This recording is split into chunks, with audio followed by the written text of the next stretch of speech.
Saya sering komplain ya sama beberapa orang-orang soleh ya.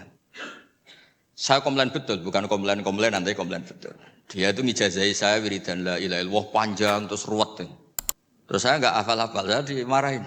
Gus kamu itu cerdas kalau ini kok udah hafal-hafal. Memang saya sengaja tidak saya hafalkan gitu. Yang ada tambahan-tambahannya itu Pak Kures. Banyak tanya. Kenapa? Nanti ke rumah saya, nanti tak kasih tahu. Tak kasih tahu itu si orang soleh ini nangis tobat. Padahal soleh loh. Tapi dia hanya soleh perilaku, tidak soleh secara keilmuan. Jadi juga harus tobat dia. Saya cerita.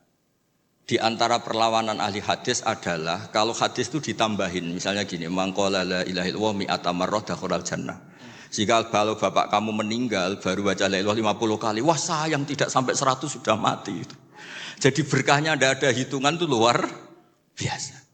Tapi kamu nganggep biasa, makanya kita harus konsisten. Hadisnya hanya mangqala la ilaha illallah dakhalal jannah. Jangan kamu tambahi mi'ata marrah, jangan kamu tambahi sekian-sekian. Itu bahaya itu. Sehingga ketika ada hadis mangkana akhiru kalamihi la ilaha illallah ditambahi akhir, orang yang akhir kalamnya la ilaha illallah dakhalal jannah, yang di akhir kata-katanya itu la ilaha illallah, perkataannya itu.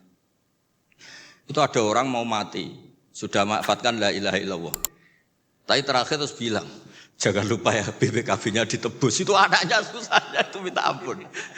Karena anaknya terus berpikir, Gus berarti akhiru kalami abi itu tidak la ilaha illallah tapi BPKB. Ini gimana ini? Saya sebagai kiai yang baik itu tak carikan referensi supaya yang BPKB ini ya masuk yang akhiru kalami.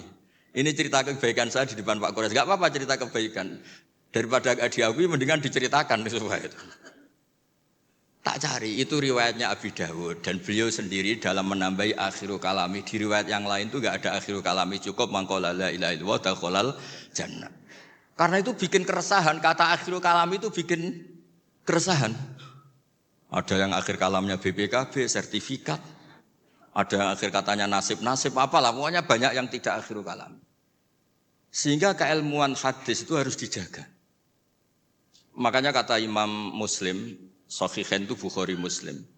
Beliau ngendikan lam naros sorihin akdaba fi syai'in akdaba minhum fil hadis. Saya tidak pernah melihat orang soleh berdusta kayak mereka berdusta ketika meriwayatkan hadis.